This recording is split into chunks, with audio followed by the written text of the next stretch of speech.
All right, what is going on, everybody? Welcome back to another day of SaberSim's DFS Office Hours. It is December 8th of 2021. Happy Wednesday. We've got a 13-game NBA slate on tap tonight. So we were talking about the three-gamer yesterday, mentioned that smaller NBA slates are not always my favorite. Actually ended up having a pretty good night last night. Decided to play at the last minute and then ended up doing okay in my contest. But mentioned yesterday that those three-game slates are not always my favorite.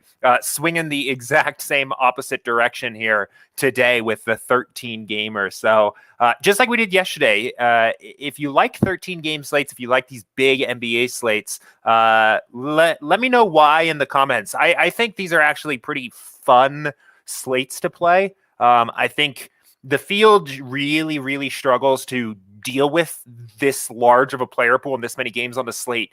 Well, there's too much data. There's too much information. It's easy to misplays. It's very easy to make mistakes, hand building, building just a couple lineups using traditional optimizers, things like that. It's very hard to build 150 or even 20 very good lineups when there's this many players in the player pool.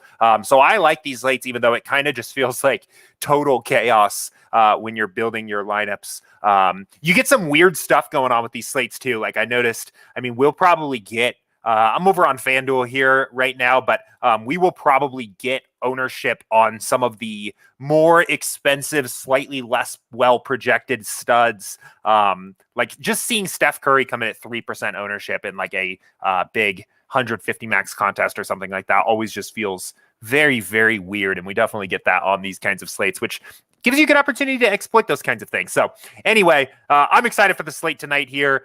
Looking forward to it. We've got some great questions to dive into here today. We'll be talking about, let's see. Let me get some of these questions back up. Talking about how to use the optimizer to kind of try to predict or visualize what the field is going to do on a certain slate, or what especially people using traditional tools might be doing on a slate. We'll be talking about some of the ways that you can and cannot, unfortunately, really fine-tune your lineup construction with SaberSim at the moment. A couple questions about value players and curating your player pool, all kinds of stuff here. I see we've probably got maybe about 8 questions or so to get to here on stream today. So we'll get to everything. If you've got questions for me, go ahead and pop them in the queue here now into the Office Hours channel in Slack or the YouTube chat, and we'll get to questions in roughly the order they come in. But I'm going to start here. This came in via a DM earlier this morning, and we'll start here. We'll go from there. So first question. Wanted to check in on what settings you would use to figure out what a traditional optimizer would spit out. Would it be correlation 6, ownership fade 0, sim variant 0? I actually think those settings are very interesting. I think that's an interesting, and I assume this is about NFL because of the correlation. So we're going to hop over to NFL here. Those settings are interesting. I think typically what I first recommend is to just build lineups with like cache settings. Right? If you're trying to figure out what is the field going to do with no real effort to make lineups that are optimized for GPP, right? You can essentially get SaberSim to build you lineups like a traditional optimizer would by just turning off all of the sliders, right? At this point, we're just going to optimize purely by average projection. And you can build these lineups and you'll get basically cache lineups, which is the same thing somebody else would get by plugging in projections using a traditional optimizer and just building lineups. And we've talked about this a bunch on stream here before, especially during baseball season. If you're trying to figure out, in addition, as something that is like adding on to the ownership projections or another way to think about ownership, right? This can be a pretty good tool here to just build a bunch of lineups and just see what they're looking like. So I'm curious. I think we probably have pretty good NFL projections here at this point that at least work for the Sunday main slate. So I'm curious. I haven't really looked at the slate at all. So let's see what we're getting out of here. And sometimes you can kind of start to get an idea of how different player combinations and different lineups are coming together. So let's look at this here. Okay, so maybe a little early in the week and some weird stuff here because I'm almost positive Nick Boyle, unless maybe Mark Andrews is hurt, but like even then this has got to be too high. So maybe some weird stuff going on here. But you kind of can start to get an idea of, what the lineup constructions are looking like. what stacks are going to be popular purely by what quarterbacks are showing up most commonly when just optimizing by average projection. Right?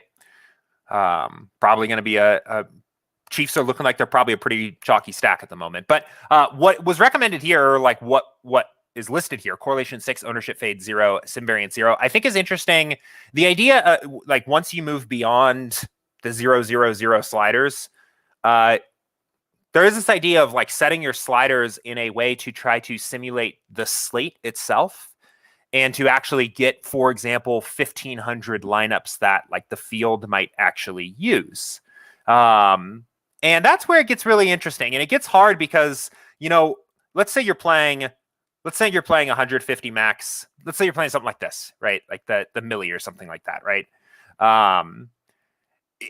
The field probably isn't actually going to correlate well enough. So I don't actually think having your correlation at 6 makes sense. Maybe something at like 3, where you know that like some of the field is going to build some lineups that are correlated. Other people in the field don't even know what stacks are and aren't going to do it at all. And you're going to have this interesting mix there. Ownership fade is probably similar as well, right? I think people are probably going to, in general, play fairly, like lean on the side of maybe playing a little too chalky. So I think they'll probably like not fade ownership as much. I haven't actually really experimented with this too much, but I think maybe like something like this might be an interesting set of sliders if you were trying to simulate what the field is going to do. Like what is a 1,500 lineup sample of what might be entered into this contest?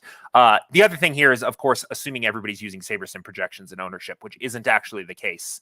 But I think I'm curious what we get out of this. And maybe we won't let the full build run because 1,500 lineups will take probably a couple minutes. But I do think there's kind of this interesting idea of like, if you turn your sliders to 0-0-0, you simulate what a traditional optimizer does. You know, if somebody just goes on and presses build and says, give me 150 lineups, you get to basically see what that looks like. But what these sliders are trying to do, and I think we got stuck here, is almost simulate the slate, right?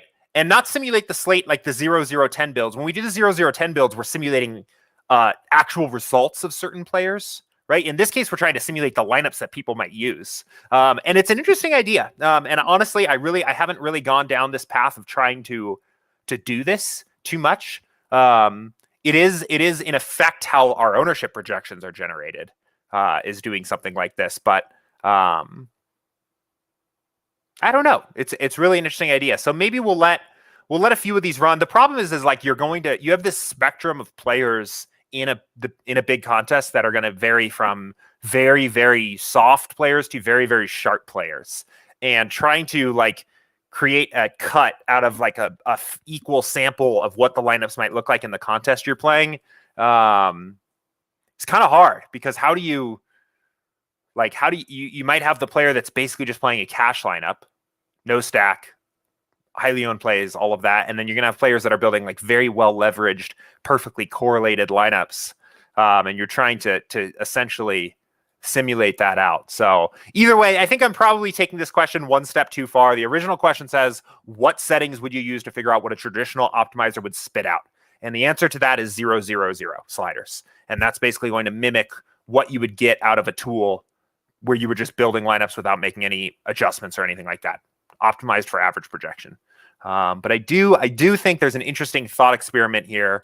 And let's go ahead and just wrap this up here. We won't let this finish building, of trying to simulate out like a representative portion of like the contest. Like this is actually like maybe kind of getting close. I don't know. It's at least interesting. Correlation maybe should be a little higher. I'm curious actually in general, and maybe I should try to see if I can dig up some data. I'm curious what percentage of lineups in, for example, the NFL Sunday Millie Maker on, or not, it's not a Millie Maker. It's like the Sunday Million on FanDuel. What percentage of lineups have a QB stack at all? Have any player paired with the QB? I'm curious what the number is, or what percentage of lineups don't have that? Because if you knew that, you could kind of get a little bit closer here. But I don't know. It's an interesting question. But anyway, I'm going to move on from there because I think I kind of got the gist of it. Quickly, I'm going to answer this. This is a quick question from Daniel. What settings would you use to build a head-to-head lineup? For head-to-heads, those are cash games. You just want to use the cash settings. So you go in here, hit the drop-down, click cash. It's going to turn entry limit and entrance off just because we don't care about it at that point. And you're also going to see it's going to turn all the sliders to 0. So you want to use the cash settings for your head-to-head contests, because those are cash contests. So Lord Pie said the Sims can see into the future. They see a Mark Andrews practice injury coming. Yeah, that's funny that we have Nick Boyle projected so high. Yeah, I don't know. Something's just goofed there. Projections on a Wednesday here. It's still pretty early in the Wednesday too. Definitely not the final dialed in questions or projections. But anyway, I have another question here. So let's go ahead and get to this here. This is, I think, a little bit of a bigger question to break down here. Says it would be helpful to figure out what potential projected average points are you sacrificing when choosing certain lineups. Also to get a sense of where the ownership for the week lies on the average optimizer's top performing line. So again, I think the easiest way to do this is to start with a build here. Let's do this one, right? And start with, getting a sense of what are the top projected optimals scoring, right? What's the highest lineup? So you use a 0-0-0 build. What's the highest projected scoring lineup you can build, right? And you can use the projected score and you can see. So the highest projected lineup you can build at the moment, right, with this weird Nick Boyle projections is 142, right? The highest ownership, the highest owned lineups that we're going to be building for the top projected optimals in general are, oh, actually, let me make sure I had the sort the right way. 142. Yeah, 142. Okay, and then the highest ownership lineups, about 266. And that can kind of frame your reference point here. So then when you go in, right, ultimately how much projected points you are willing to sacrifice to lower your ownership and build a lineup with higher correlation is going to depend on the contest you're playing. So you go in and you set the contest you're playing. Maybe you're playing a 20 max, right? But now we have this frame of reference. So it's 142 projected points and 266 ownership, right? And then we can kind of look and see what kind of lineups does the builder think is appropriate for the contest that I've said I'm playing in terms of how much projected points it's sacrificing to lower the ownership and build a lineup that's more correlated. And we'll give this a second to run and see here.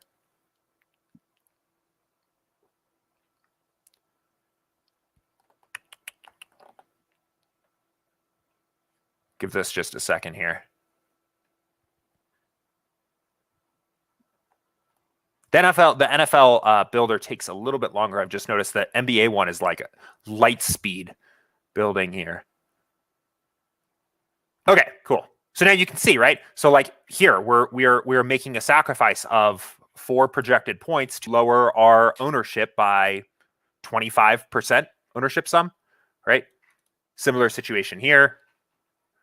In this particular case, we've sacrificed even more projected points, right? But we've dropped our ownership even higher. And these two lineups have similar Saber score. They have similar expected value with, a lineup in this case that's probably going to get there less often, right? It's going to score less points on the average, but its profitability when it gets to that top 1% is much higher.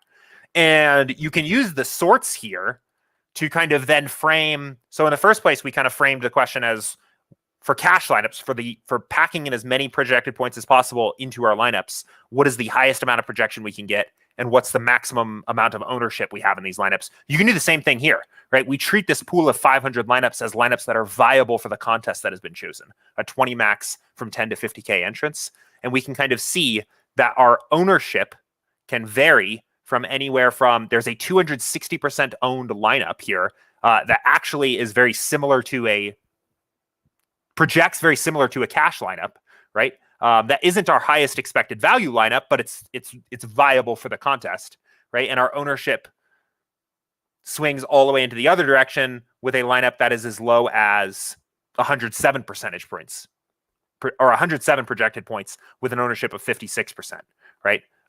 This is actually a pretty poor performing lineup here, but maybe we can find a better one. You can see these lineups that are really low owned are often some of the lower Saber score lineups in the pool. So I guess let me say this. The point here overall is that SaberSim setting the sliders at the value that we do for the contest that you're playing, right, is essentially trying to make this calculation for you and then figure out what the best performing lineups are. So that is essentially what is being done here. Is SaberSim is saying for this particular contest, 20 max 10 to 50K, right? The best lineups that fairly balance sacrificing projected score in order to get lower ownership and a more correlated lineup are these 20. And we can see how much ownership is appropriate to sacrifice, how much projected score is appropriate to sacrifice, and where our ownership sum makes sense. Now, this is, again, only for this particular contest. If you were playing the Millie, you're going to get different values here, right? You're going to get lower owned lineups probably. You're going to get lineups that also project for less because that's what's required to make positive EV lineups here. So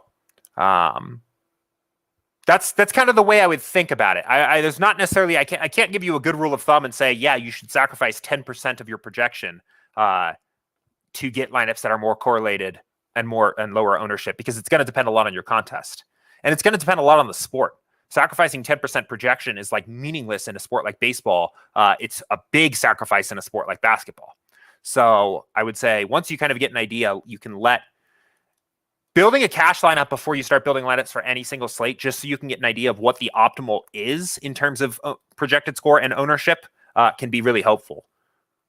But from there, you kind of need to check for yourself a little bit. So hopefully that was helpful. Riku, not sure if you're watching me live here, but I'll get you a timestamp recording to this stream regardless. I saw a follow-up question come in here from Six, and Joker Killer, I see your question as well. We'll get to it. But Six says, traditionally I've learned or been taught that a good cumulative ownership for a GPP lineup is around 125 to 130% ownership. Assuming that's statistically based on Millie Maker style tournaments. That being said, what would you suggest as a margin for projected ownership when entering in a small field, high stakes GPP, considering ownership condenses a lot more, or does that still apply? Yeah, actually, so I think this is actually a good opportunity to talk about like the problem with these rules of thumbs, right? So yeah, I've seen some of the same information where, and I think like Establish the Run has a lot of data on this, where for Millie Makers specifically, lineups between 75% and 125% cumulative ownership seem to outperform in Millie Makers over a real reasonable data sample, right? And I think that kind of works mostly because any single NFL slate is approximately going to be about the same number of games, roughly. We have the Millie Maker every single week. It's generally the same payout structure, generally the same number of entrants, and it kind of works here. But it is a very big rule of thumb here that doesn't really take into account the context of the slate. Like, what if there's a 65% owned running back who actually it makes sense to be exposed to because he's just projected in such a spectacularly good spot, right? Those kinds of rules of thumb assume a lot. They assume that most slates play out the exact same way. It doesn't really take into account slate context. It assumes that you're working with essentially perfect ownership projections, and also that the field is playing relatively efficiently. And it doesn't, as soon as, like, for this particular question, what's the carryover to a small field high stakes GPP? It gets really hard to say. At that point, I don't even know. I would again instead allow the default sliders for particular contests to help guide you to those decisions for yourself, right? Build a cash lineup, understand what the optimal is, and understand what the optimal projected score and ownership sum is for a given slate. Then build lineups using the default sliders for your particular contest. Even if you don't use those sliders when you build the lineups, right? Use the sliders that match the contest you're playing. Maybe it's this, and get a sense of how many projected points is appropriate to sacrifice by way of adding correlation and potentially fading ownership. That is my best recommendation there. These rules of thumbs of like, don't use a lineup that has more than 125% cumulative ownership fall apart really, really quickly when anything is different. When the context of the slate is a particularly different slate, when you're playing a different contest overall, if you're trying to talk about a different sport or site, it breaks down quickly. So, yeah. But good question there. Want to talk real quickly. Well, let's do this. Let's hit some of these questions here. There's a few quick ones that have come in live. So want to hit this question from Joker Killer. When playing different contest types, do I do each build separately or one build for all lineups? Ultimately, it's up to you. Personally, I just end up doing one build for all of my lineups. The reason why is because I want to have one place, one step, single step 3, where I can edit my exposures for all of my lineups and do everything all in one place, right? If you're going to do a separate build, the other thing is I also want to make sure, I want to be certain that I generally have a unique lineup for every single contest I'm playing, right? I want to be unique across all of my entries. Those are the two main reasons I do this all together. What I sacrifice there, though, is that I will often have to pick a middle ground set of sliders to build those lineups. So maybe I'm playing 150 max, right? And which would be sliders like these. And maybe I'm playing a 20 max that's like closer to down here. And maybe I'm playing some 3 maxes and some single entries. And I may need to kind of pick a middle ground set of sliders, something like this, for which to build to do that. Now, the alternative approach is you build your single entry. I would recommend grouping your single entries and 3 maxes together regardless, and probably your 20 maxes and 150 maxes, because they play similarly enough anyway. But the alternative is maybe you're doing a build for your single entry and 3 maxes where you're just building 5 lineups, right? And maybe you're doing your 20 maxes and your 150 maxes together, where maybe you're building like 170 lineups and you're grouping those separately. So it's ultimately up to you.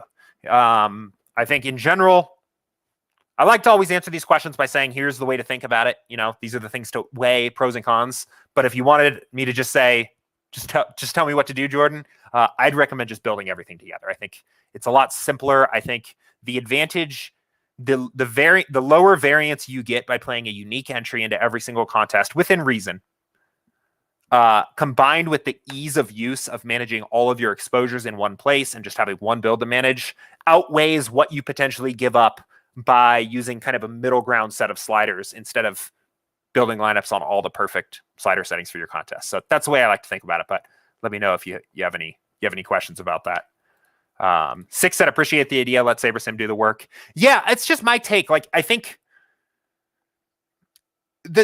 I always say this. I say this almost every single stream, but the sliders we've really spent a lot of time setting these where they go. And the way we do it is we build thousands of lineups at every single slider combination we have here, and then compare them, calculate the exact actual expected value of the lineups that are built, and by comparing them to past contests that actually run. So there's a lot of value with these things. So I think at the very least, it should be a very valuable data point in the way you're trying to determine what appropriate exposure or what appropriate projected point sacrifices and ownership sums make sense for your contests, right? I think there really is some good research out there, especially some of that Millie Maker research I see it all the time, 75 to 125% cumulative ownership. And I think that's actually pretty well done, but it falls apart again as soon as you try to get away from that exact contest that is being studied. Whereas we have what is essentially that exact same research done for any contest you can imagine, right? So if you want to see like what actually works in single entries of 500 people on FanDuel in football, you can do this and at least get an idea, because we're not making it up. And we're also allowing ourselves to be within the context of the slate. We're not slate agnostic here, which is maybe the biggest mistake that I see a lot of that stuff. I see a lot of the like heuristic rules of thumb type research out there is that it doesn't take into account the context of the slate itself, which is like the most important factor. You know, I mean, this is kind of a joke here. Obviously, Nick Boyle is not going to be this, but like, what if he was? What if we were dealing with this weird slate where we had a 52% owned value tight end, right? Like, how does that change what the appropriate amount of exposure of ownership is appropriate to have for a Millie Maker contest, right? You know, so that's kind of what I'm always thinking about there. But all right, so I wanted to jump to this next question here, and this is one I'm not going to be able to paste this entire question, but I'll summarize the ideas here. It's basically let's see. it's like basically we're looking at really specific lineup constructions in SaberSim. This is from Tyler. This came in yesterday via DM. So there's a few different parts to this, but essentially what Tyler is trying to do is take a very detailed, like a scalpel basically to his lineups and construct certain combinations. So in football, he says he likes to break down the three components of his lineup being the main quarterback stack, the defense, and then the auxiliary other pieces in the lineup. And to make sure that at least one or two of these components of the lineup are relatively low owned, right? And how can we do that in SaberSim? And what Tyler says that he's doing at the moment is basically going in and cherry picking the lineups out that fit. So maybe in this particular case, maybe this one fits, right? We have some low owned pieces here. We have some low owned pieces here. I'm trying to find one. Maybe we can find one that doesn't fit. I don't know. Just for the sake of argument, let's say like this one doesn't fit, and this lineup doesn't fit, and this lineup doesn't fit. And then we're going back into the pool and we're either like filling back in or we're cherry picking lineups out of the pool that do fit, right? So maybe we go into the lineups that aren't showing up here and finding, okay, this lineup actually fits. And maybe this one does, right? And we're filling back up to 20. And Tyler's basically saying, is there a way to set a rule to kind of do this or avoid this? Where you could say, I don't know, something, maybe use at least 3 players projected under 10% ownership in the lineup. And the answer is no, we can't. There isn't, frankly, a very good way of going about doing that. I would say, strategically speaking, I think those kinds of rules of thumb like that, similar to the questions we've been talking about so far in this stream, do give you the semblance of a little bit more control into the lineups, right? They give you a sense of having more hands-on control over the actual lineup construction and lineup selection, but I don't know if they add that much value strategically speaking here, as opposed to just the ownership fade slider itself, right? Because again, the big problem here with this is that this isn't really going to allow for contest specific nuance. How much ownership does it make sense to have in a single entry, a 3 max, 20 max versus 150 max? And it doesn't take into account the nuance of the slate itself, right? You could say that I don't want to have Patrick Mahomes stacks if he's going to be 28% owned, right? And that's fine. What if he was projected for 30 points, right? What if he was projected for 35 points? Like, there's clearly a line where you would want to roster him. And the ownership fade slider, by comparing the player's projected points to their ownership and it's not even comparing their projected points, it's comparing their simulated value for that particular lineup to the ownership projection, and then making a decision whether or not to use them, allows for all this nuance to come in. So on this particular point, Tyler, unfortunately, there isn't really a great way to do this by setting a rule like you could. I think there was a note in the original question about setting a player group on like a traditional tool to say, don't use more than 2 of these combined players in the same lineup because they're all highly owned or something like that. We don't have something like that. And frankly, I don't expect us to add a rule that is specifically like that, because we think our ownership fade slider is a better implementation for handling ownership.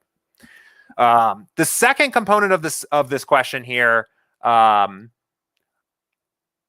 think gets a lot more interesting, and this is about salary allocation in NBA. So the second component of this question was basically saying that one thing Tyler likes to do is make his lineups have leverage over the field by differing from a roster construction standpoint, right?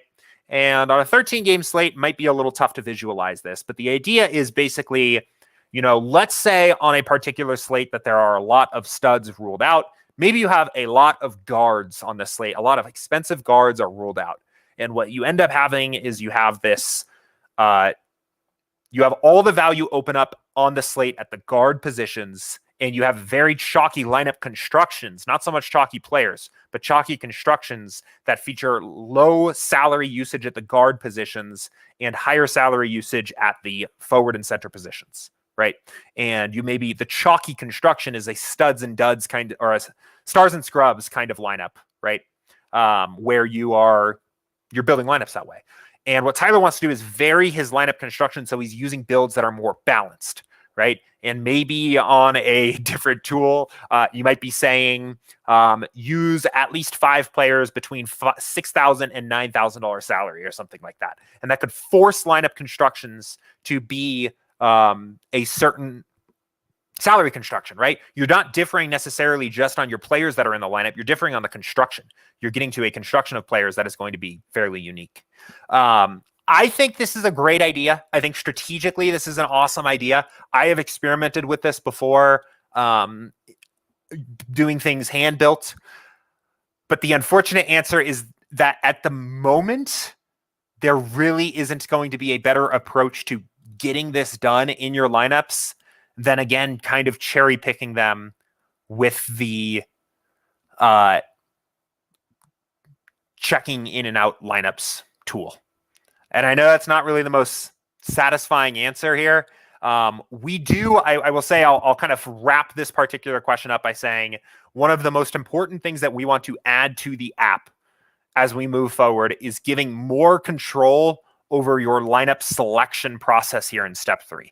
So you can do things like, one thing that constantly comes up is removing combinations of certain players together, whether you want to do it generically and say, don't give me 2 players from the same team without the QB in NFL, or you want to do it specifically where you're saying, don't give me Kyle Lowry and Tyler Hero in the same lineup or something like that, right?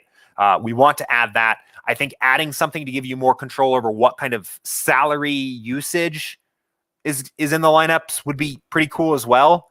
But it's tricky. I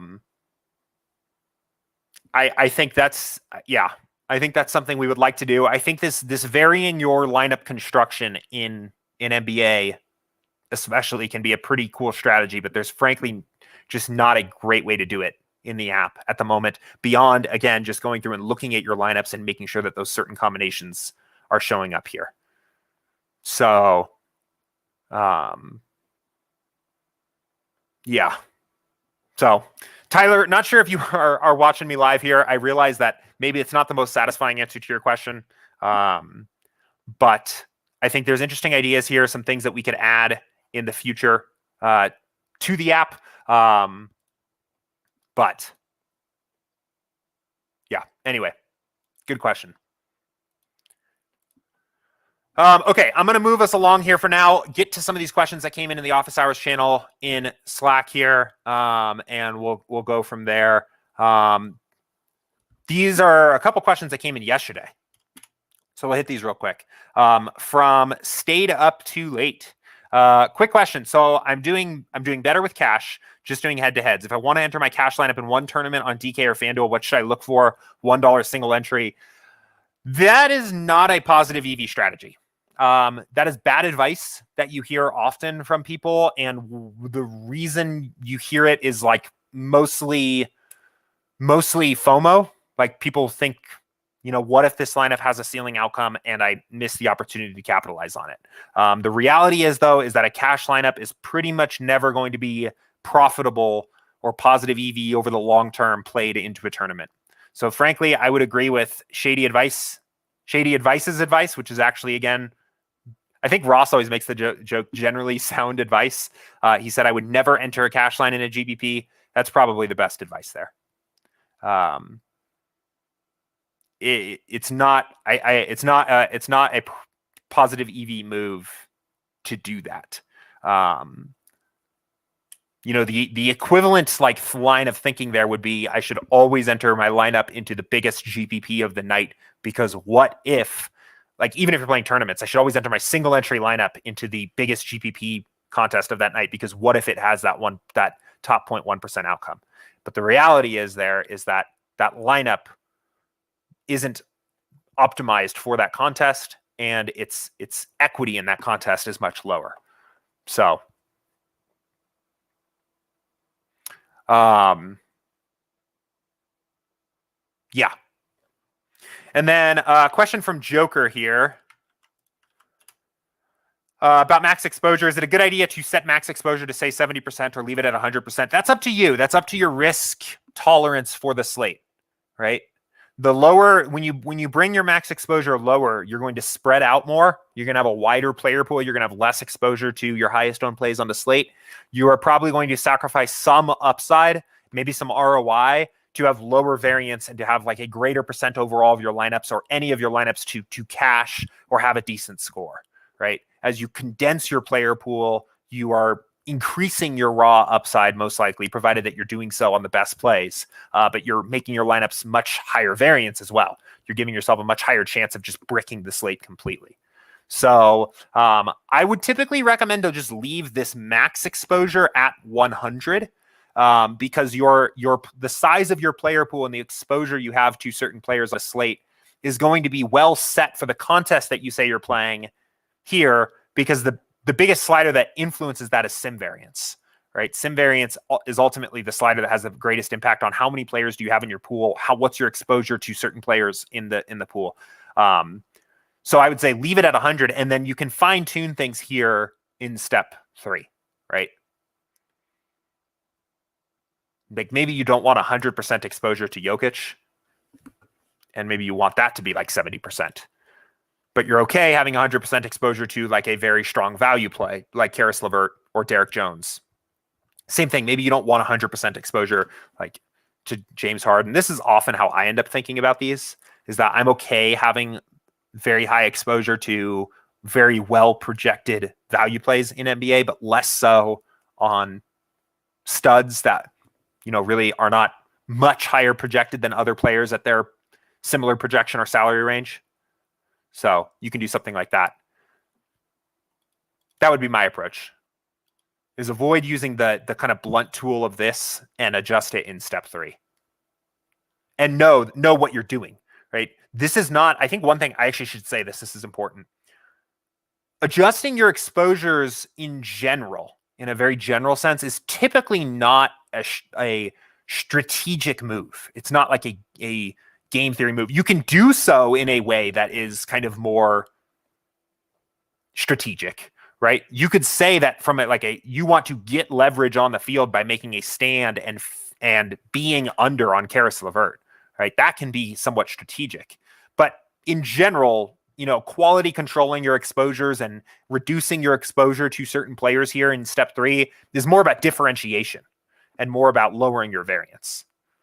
So always good to kind of, when we're thinking, the most important thing I want to do with these streams is make sure that when I'm answering questions, I'm giving you guys the tools to think about not what is the right answer. Jordan, should I reduce exposure to 70% or should I leave it 100? But why would you do that, right? And part of thinking about why you would do that is understanding what it accomplishes in your lineups. And in this particular case, a blanket exposure drop from 100% to 70% would accomplish lowering your variance and diversifying your lineups. So then you can kind of ask, well, do I want to diversify my lineups? Do I want to lower my variance? What would be a reason why you would want to do that? Maybe your particular expectation of what happens on a slate is that 50% of your lineups are in the cash or something like that. I don't know if that's necessarily a good goal to set for yourself, but maybe that's just the way you play, right? Well, in that case, maybe you want to differentiate. Or maybe you're playing 10% of your bankroll, right? Which probably wouldn't recommend for the average player, but if you are, probably makes sense to differentiate a little bit more and diversify.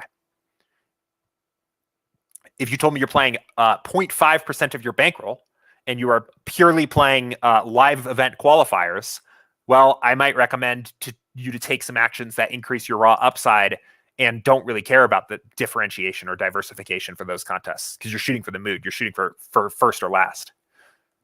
So always important to think, why am I doing something, or why would I want to make this change? So, okay, cool. Let's keep it rolling. Terrell asks a good question here. And he said, for NBA DFS, if there are certain value guys under 4K that you don't want to play in your lineups, is it better to uncheck them in step 1 or step 3? What is the best way to handle guys you just don't want in your lineups, especially based off of recent performance? Only speaking for the under 4K players. This is a common question, tough one to answer. Not literally tough, but a few things to think about here. So I would say if you just know for a fact you don't want, if you just know for a fact that you don't want certain players in your pool, no matter what, there's no chance that you play these guys, I would just uncheck them in step one. Because what that means is that we're going to build a set of lineups. We're going to build a better set of 500 lineups or 1500 lineups that matches what you want to do, right? Like, there is a spectrum of lineups here where, actually, let me put it this way. If you tell the builder to build 100 lineups and you're going to select 20 out of them, right? And then you build 1500 lineups and tell the builder to select 20 out of them, it is probably true that the 20 lineups that you are playing are going to be better if you built more lineups to begin with, right? You give the builder more shots at building good lineups, it's probably going to select better lineups out of them. Now, let's say you have a pool of 50 players, just for example, that you refuse to play on tonight's slate, right? And you build a 1500 lineup pool with you build a 1500 lineup pool with all of those players in a pool, and then you go through and remove each player in step 3, right? Well, maybe by the process of removing the players in step 3 here, you have actually dropped your effective pool size from 1500 to 400 lineups, right?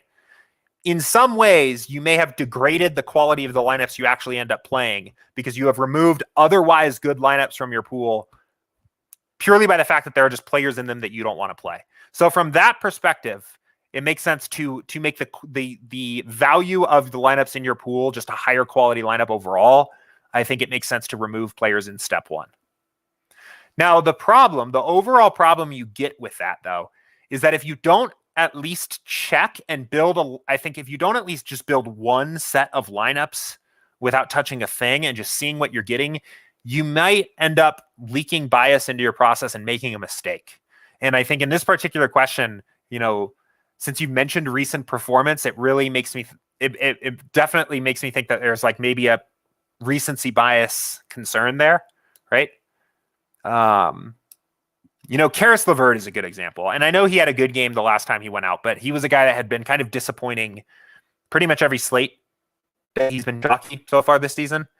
And that's an easy player to be like, I don't want to play Karis LeVert, right? He's been bad. I'm not interested in playing him, and I uncheck him. And if you just do that and you never even ran a build just to see what would happen, you might have missed the fact that he's actually a very good value play. Now, maybe you just decide you don't want to play him anyway. Or maybe you decide strategically that he's too high owned and you don't want to play him or something like that.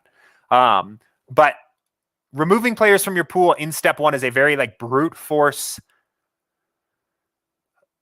inflexible tool that you should feel confident in before you do it. I always say the more confident and the more data-driven and the more you can logically argue your stance for a certain particular strategy, the better it is to do it in step 1. The more of a gut call it is, the less you feel like you could argue it to somebody, the less data driven it is, the more you should do it in step 3. And either of these things are fine, right? There's nothing wrong with playing a little bit towards your gut in DFS, I don't think, especially with a tool like SaberSim that can kind of support that. And there's obviously nothing wrong with having a very data driven argument for why you're on or off a certain player. But the more confident you are in your stand of these players, the more I think I would recommend taking action on those in step 1. The less confident you are, I'd do them in step 3. Because maybe you go from Karis LeVert being on your X list, right? I'm not playing him no matter what, to saying, okay, clearly he's projected well. He's clearly in a pretty good spot, and I'm going to be even with the field or something instead, right? I'm not going to let this player hurt me. Where did he go? Okay, it worked. Yeah, right? You might not even have realized you were taking a super aggressive stand if you just X'd him out and never even really saw how he projected or how he fit in the lineup. So kind of two sides to the coin there for sure. I think it is ultimately safer. It is safer to make adjustments in step 3. But if you are making a ton of adjustments, you may be degrading the quality of your pool because you're just eliminating lineups like crazy. So kind of a balance there. But All right, let's see. Let's get this question here. This one's an interesting one. I have a feeling this will be a fun one. And guys, I see these questions coming in live as well. It's awesome. We'll get to everything. I have a few other questions here that came in before the start of the stream in the Slack. So we'll hit these first. KC said, Jordan, yesterday you talked about Antonio Gibson. His ownership was 14.2%. Exposure was 75%. Leverage was 60.8%. You said one way of working this would be to fade Gibson.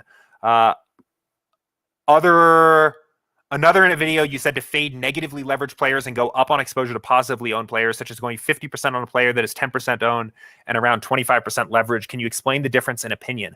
Okay, this is an important point. So I assume what you are talking about is, I assume what you were talking about is my like content on research builds, right?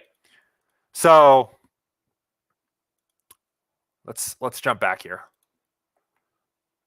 Okay. So what I was talking about yesterday is like, well, hold on. Let me start here. So this point of fading negatively leveraged players and going up on exposure to positively owned players is something that I've specifically, it's specifically about when I do these research builds. So these research builds are when you set the sliders to 0, 0, 10 and essentially simulate the slate 1,500 times, right? So when we do this, we have zero correlation, zero ownership fade. Sim variance is at 10, which means we use a single game simulation to set the projections for each player when we build every single lineup, and then build the optimal lineup for that particular simulation of the slate, right? We essentially are having the effect of simulating the slate out 1,500 times and seeing the optimals. When you look at this build, one of the strategies I like to use to see if players are going to be under or over owned relative to their chance of being optimal is to look at the leverage here and then make a stance on that particular player. So I want to let this build because this actually works better when you have all 1,500 lineups, but I'll show you what I mean here. So this is a tool. So going back to what we were talking about yesterday, right? This is one of the tools that I use to determine inefficient ownership for a particular player, especially in high variance sports like NFL and baseball, right? Because we can see if, for example, Antonio Gibson is 14% owned and 10% likely 10% chance to be optimal, his ownership is relatively inefficient compared to his chance of success, right? So while this is building, there was an example yesterday on stream where I just ran a build, a default build, default settings, and we had 75% exposure to Antonio Gibson in our 20 lineups, right? In that particular case, we had 61% leverage in that pool of 20. That number doesn't tell you anything strategically speaking. That just tells you what percentage of lineups you have more than the field, right? That isn't a statement. I guess that's a statement from SaberSim saying that's the optimal leverage to have on this player for this contest, right? But that's it. I wouldn't act on that by increasing your exposure to the player. So I'll show you what I mean. Let's kind of keep going here. So let's use the Antonio Gibson example, right? So in this particular case, right, if we set this to 1,500 lineups, right? So we can see here, we are expecting, and this is FanDuel, but this is for the slate last week. We are expecting 27% of the field to roster Antonio Gibson. But in our 1,500 slate simulations of the slate, he shows up as optimal 21% of the time. So in this case, this would be a player that to me is over-owned relative to his expectation, right? One thing I like to do is look at the leverage column and to specifically find players that I think are over or under-owned on the slate, right? Here's a pretty good extreme example, right? If Sony Michel is 65% owned, which he wasn't, but let's say that's what our projection was, and he only shows up in the optimal lineup 15% of the time, then he's a good player to probably fade, right? This is a research build ran at 0, 0, 10 sliders, specifically intended to be used as a tool to add value from a like exploitative game theory approach. So if we go back then now and build our actual lineups we're going to use. So what I would typically do here is take a couple players that I want to specifically fade and a couple players that I want to play. So maybe my fades are Sony Michel, Tom Brady, and Antonio Gibson. and my plays are Najee Harris, Lamar Jackson, right? Let me write that down because I will forget that. So we're going to fade Michelle, Gibson, and who else? I already did. Brady. And we're going to play Lamar Jackson and Harris, right? Okay. So we got that. So now let's go and build our lineups. And let's say we're just playing 20 lineups. So we'll build these.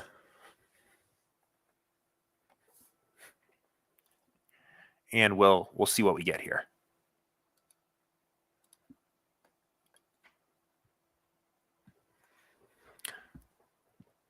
This is a really good question, especially for me, because I totally see how this was confusing, and I didn't realize it was necessarily confusing in this way.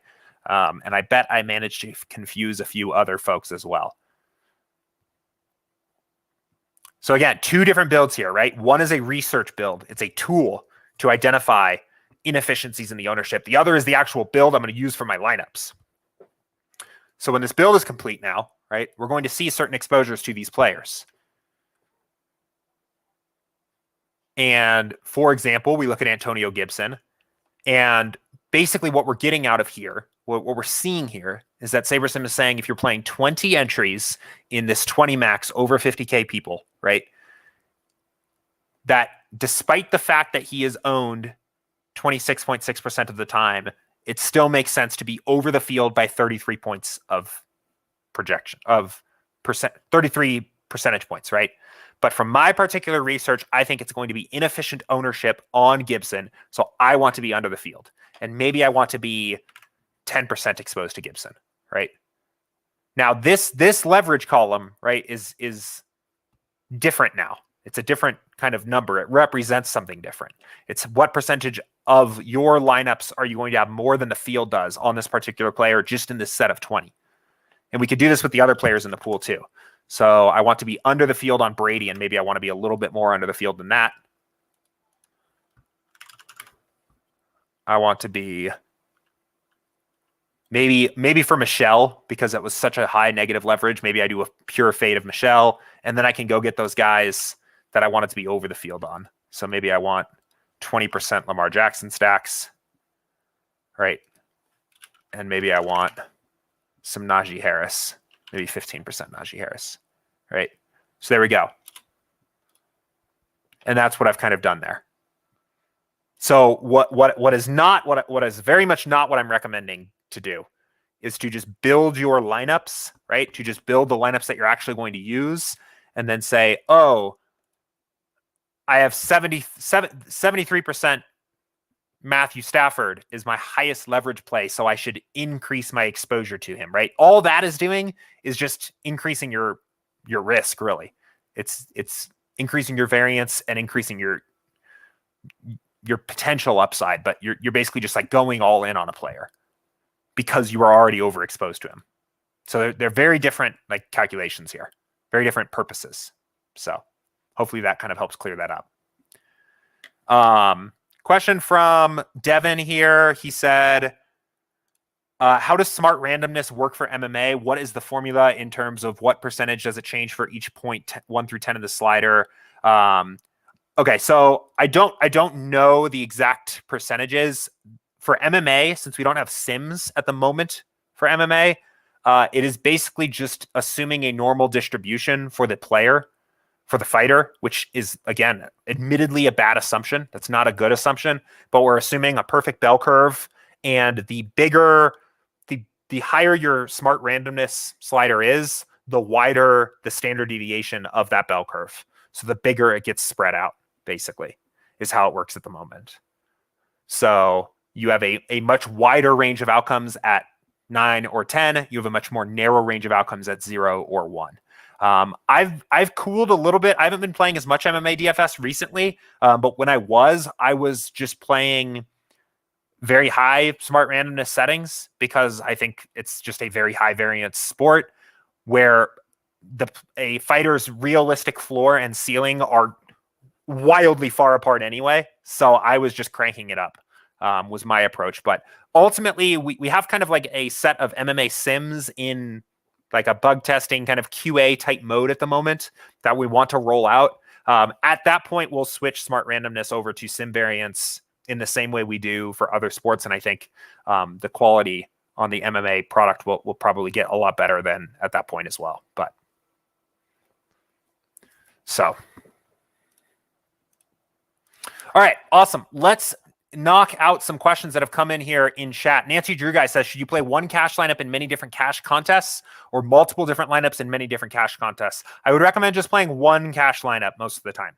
I think for like people that grind a ton of cash games, there are sometimes reasons, especially if there is like a big 1v1 decision to make in a cash lineup, right? Let's say you have an NFL cash lineup and the best projected 7 players are obviously these 7 guys, but there are 2 running backs that are the exact same price that have a different point projection by like 1/2 of a point, right? I have seen sometimes before, in the interest of smoothing out your variance, people that split their head-to-heads, for example, playing half of them with one guy, half of them with the other.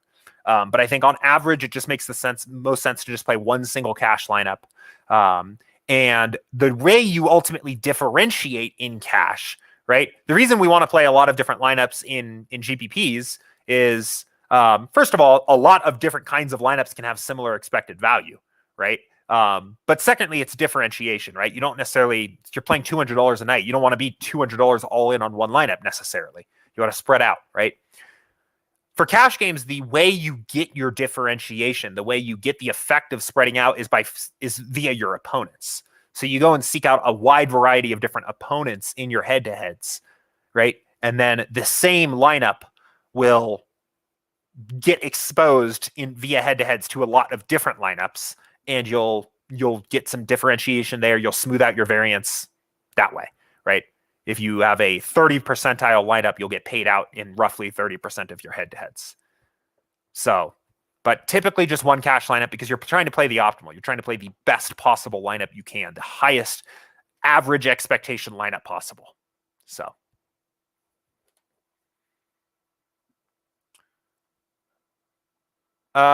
Jack said, hey, Jordan, can you do a quick tutorial for late swap for FanDuel?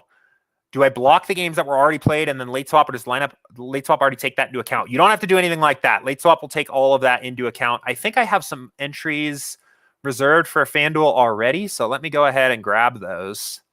I won't be able to do a full demo for FanDuel because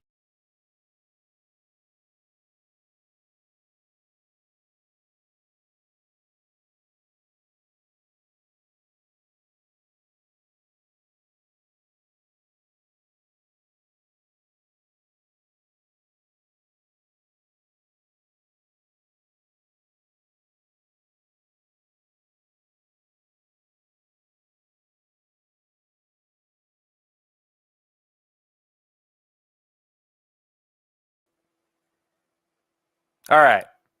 I think we're back. Sorry about that. Okay, so we'll do a quick demo here. So we need our entries here. Save and upload. So we get our entries in. And these are just reserved, so we actually need to build some lineups. So let's build some lineups real quick to get these in.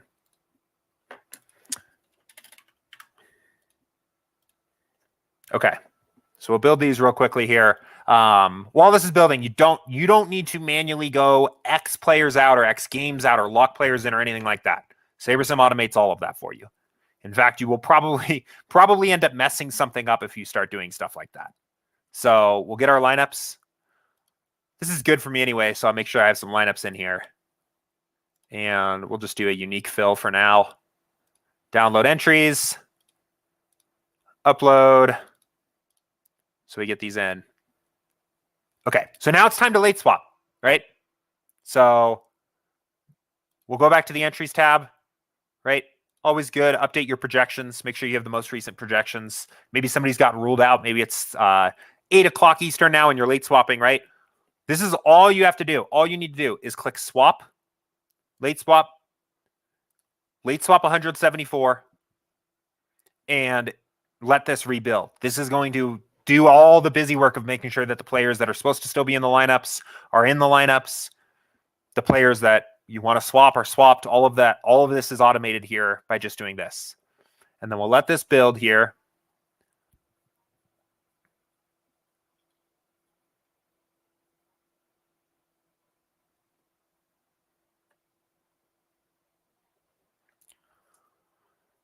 Okay. All right, so we'll let this build, so we're good. Now you can just click this. You don't need to go back. One of the other mistakes I see people make all the time is they go back to the entries tab, right? And fill, again, you don't need to do any. This is already an entries file now. So you just click this, download it, it downloads, and then you can go back to FanDuel. In this particular case, you would be going to the live tab and uploading the entries file on the live tab using the CSV edit button. But nothing's live, so we can't do that. But that's the way you do it. If you ever run into trouble, if you get an error when you're uploading, right? Go back here, click upload new entries, click download template file from FanDuel, and go back to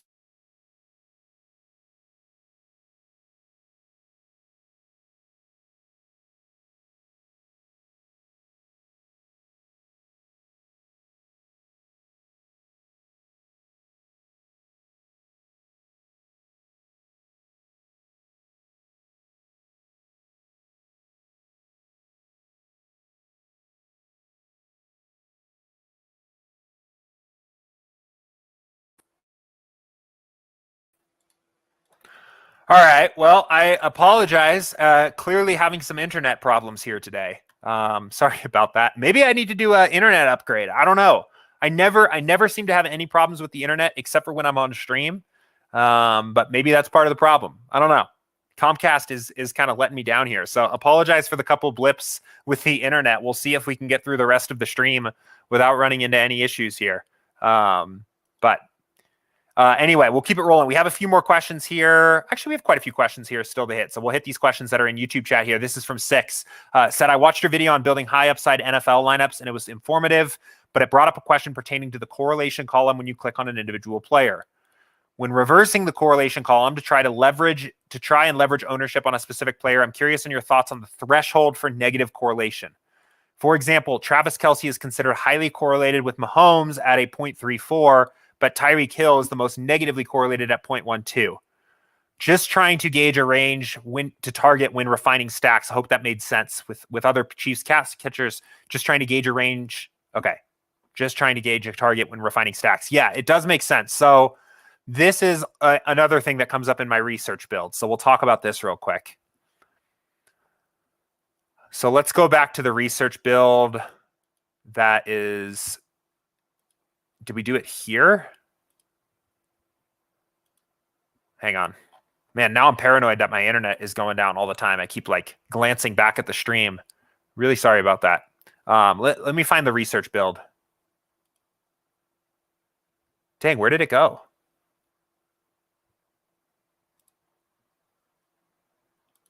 Oh, it was for week 13. Okay, so week 13. Let's go back to the main slate.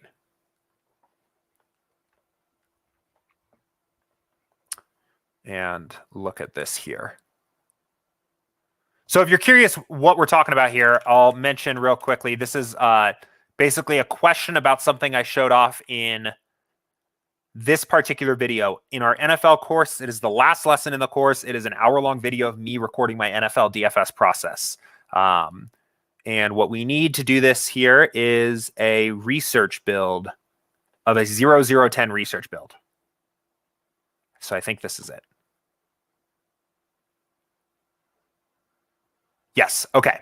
And one of the things I say I like to do is especially if I find a player that has a very high or a very low negative leverage, right? A player that I really want to take an aggressive stand on and fade, I will look for particular players that are negatively correlated to that player and add in some additional exposure to that player. So if I am making a very aggressive fade of Sony Michel, right? That is one of my biggest stands on the slate. I may also want to get some positive exposure to a player like maybe James Robinson, who is negatively correlated to Michel, right? Because if I'm going to be right on the Michel fade, a player that stands to gain when that event happens is James Robinson, right? But this particular question here is about where that line is drawn. And especially when you start looking at pass catchers, it gets kind of tricky because the players that pass catchers are generally most often negatively correlated to is the other pass catchers on the team. But it is difficult kind of to think about, what do you do with this information? If you want to be under the field on Godwin, like how easy is it to be then over the field on how effective is it to be over the field on Mike Evans? Because Mike Evans is positively correlated to Tom Brady, who then is also positively correlated to Godwin, right? That's how I'm understanding this question 6. If I'm misunderstanding it, let me know, right? But thinking about the threshold, some of this is kind of like you kind of have to think through this on a player-by-player basis. And that's how I think through it in this particular sense, right? Like, if I wanted to make a big stand and fade Godwin, right? So I wanted to get additional exposure to Mike Evans. The optimal way of doing that would be doing so in a way of playing like naked Mike Evans lineups that weren't paired with Brady. That ultimately just gets a bit challenging to do in the app quickly, right? You can do it, and it works really nicely in situations where you're maybe fading both Brady and Godwin, right? You could do it here by saying, I'm going to knock down my exposure to Brady and Godwin to be half the field on them, but I'm going to be double the field on Evans. But you are kind of making a weird concession there where you are going over the field on a player that is positively correlated with a player that you're going under the field on. It just gets kind of hairy. So when those situations comes up, a lot of times I just don't worry about that. And what that ultimately ends up meaning most of the time is that for like pass catchers, I'm not so worried about doing this particular thing, right? It works really well. It actually works best with running backs because running backs are almost always negatively correlated to the running back on the opposing side of the ball. And it just becomes very easy to just say, if I'm fading, maybe it's Gibson, right? Like if I'm going to fade Gibson, right? It's just very convenient and very easy to say, give me some Jacobs. So I do it most often there. Let me see if I can come up with like another example of these here. Yeah. I think the best advice I can give is just kind of try to think through this and make sure that you like if you are going to fade one player who is negatively correlated to another player, if both of those two players are much more highly positively correlated to the same player, it's probably not a good approach to do this, right? So like going back to this example here, right? Godwin is negatively correlated with Mike Evans. So if you're going to fade Godwin, it might make sense to play Mike Evans. But given that they are both very positively correlated to Brady, then that essentially outweighs that. So that's the way I like to think about it. I mean, I'd be happy to hear your thoughts too if you think there's kind of a way to add some additional value here. But that's kind of the way that I like to look at it. So there's a lot of kind of nuance here that comes up for this particular thing. Like on baseball, I do this for baseball too, and it can work really well for baseball as well. Where like if you're fading a particular stack, right, it may make sense to get some exposure. Like if you're taking a really aggressive stand on a stack, it may make some sense to get some exposure to the opposing pitcher, right? But there are times where the pitcher is just, especially if, like maybe you're fading Coors, right? Well, the pitcher is going to be probably spectacularly low projected. And sometimes it just never makes sense to actually get the exposure to that player. So you kind of, when you're going to this point, you kind of have to, I think about this on a player by player basis and make sure that you're not having the net effect of actually like uncorrelating your lineups or sacrificing a ton of projection to over-correlate your lineups. But I also think I would only really recommend doing this on your biggest stands on the slate, right? Like if I was going, like in the example before, let's see. In the example before, I was 10%. I was half the field on Brady and Godwin, right? I wanted to limit my exposure to those players because I thought they were kind of slightly overexposed by the field. In those particular situations, I don't know if it makes a ton of sense to do this. But when you have these big stands where you're like genuinely fading a player like completely or going way under the field on them, that's when I think it makes sense to look at this as a way to kind of double down on that bet. So yeah. But not a one-size-fits-all solution here. So Ryan says, does the late swap tool remember rules and sliders from when the lineups were originally created, or do you need to do those manually? Example, if I have a single entry GPP and a 150 max and go to late swap, it'll make 151 swaps, but the single entry and 150 max have different slider sets. Should I first late swap with the 150 with 150 max settings and then go to the single entry with the single entry settings, or is that all handled by the tool? So when you are late swapping, if you are going to late swap lineups together, like you've described here, you can only late swap them with the same set of sliders. So like if I wanted to take all of these lineups and late swap them together and click this, it is going to late swap them all with these particular settings, right? There's a couple things. If you want to late swap them separately and you want to say late swap my single entry lineups first and use single entry sliders for those, then you can do that by unchecking the lineups you don't want to swap, clicking late swap, setting the sliders the right way, and going forth like this. The reason, the sacrifice you make there's two things. One is that it takes more time. It takes more time to do that. You're going to be potentially doing multiple builds each time you have to late swap. And it's up to you if you want to spend the time doing that. The advantage that you gain is you get sliders and you get late swap settings that are going to be slightly more optimized for the contest that you're playing. I end up late swapping everything together, just like I end up building everything together.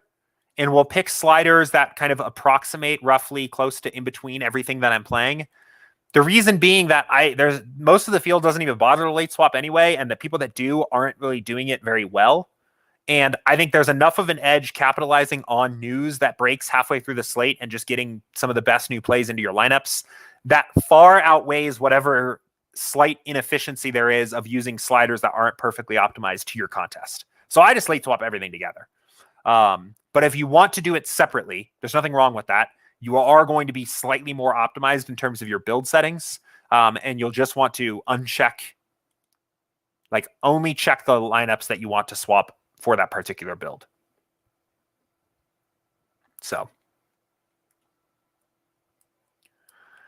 Shiv says, how do you go about building your top lineup for a slate? Do you just use the rank 1 in the build, or do you fine tune it? If so, how do you go about fine tuning? For me, if I'm building like 150 lineups and I'm going to rank fill and I'm just going to use my top overall lineup for my single entries or things like that, a lot of times I will just allow either Saber score or projected score to make the determination of what that top overall lineup is after I have gone through and adjusted my exposures to get things roughly where I want. But I will typically just allow the builder to identify what that top overall lineup is. If I was playing just one lineup, which I have done before, maybe you're just playing a single entry, or maybe you're just playing a handful of single entries and you're trying to identify the top lineup.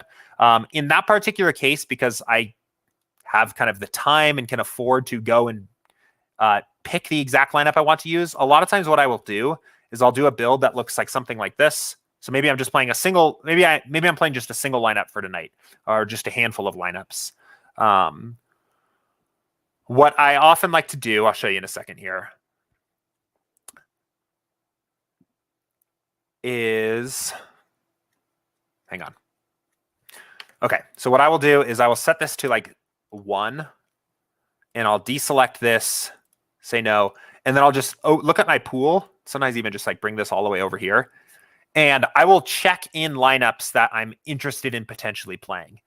Maybe because they include a certain player, or because they have a certain ownership sum or salary, right? A lot of times I do this for NFL Showdown a lot, where I may not be playing multi-entry, but I'm just playing a couple lineups and I want to look for particular player combinations, right? Something I will do is I will look for, maybe there's a certain reason, certain player combination or certain reason that I want a certain lineup. Like this one's kind of interesting because I see it's a little bit of a lower ownership sum total, right? Maybe I want some Harden returning to Houston. right? I'm like considering all these lineups.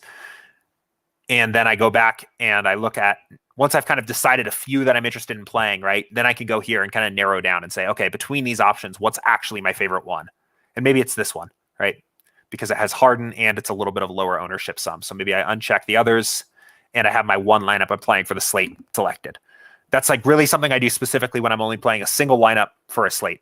On average, because I'm generally playing 20 to 150 lineups, I'm not very opinionated in what the actual lineup ends up being. That's my number one beyond what is the highest Saber score or highest projected score lineup after I've already put in all of my exposures and things like that. I don't do a lot of individual fine tuning of what that top individual lineup is. So I don't know what I would actually do. Like I'm generally pretty trusting that either, depending on your approach, that either Saber score or projected score is going to be the best approximation of what the best lineup is in the pool. And I don't know what I would do to add on that personally. But JPJ Killa says, would you recommend uploading other ownership projections since your guys are admittedly not super accurate compared to other sites like RG? Wow. A little bit of a burn there, but no, I mean, we do know that the ownership projections are a bit of a hole, right? We've been working on improving them, but I've mentioned here on stream before that there's still improvements we want to make there. I would say adjusting ownership projections is a high value move. It's a high value add. I'm not going to say that you need to go use a competitor ownership projections, but I don't even think you need to be completely honest. I think spending a bit of time to study the slate, well, even if that's just 15 or 20 minutes to get an idea of what the best plays are on the slate and then making sure that they are projected highly from an ownership standpoint is a good move, right? Like figure out who those plays are. Or vice versa, check and make sure that there's kind of a reason that the highest projected plays according to our ownership projections are projected that highly. I think one way or another, adjusting ownership projections is a good spot. It's a very good spot to add value. So.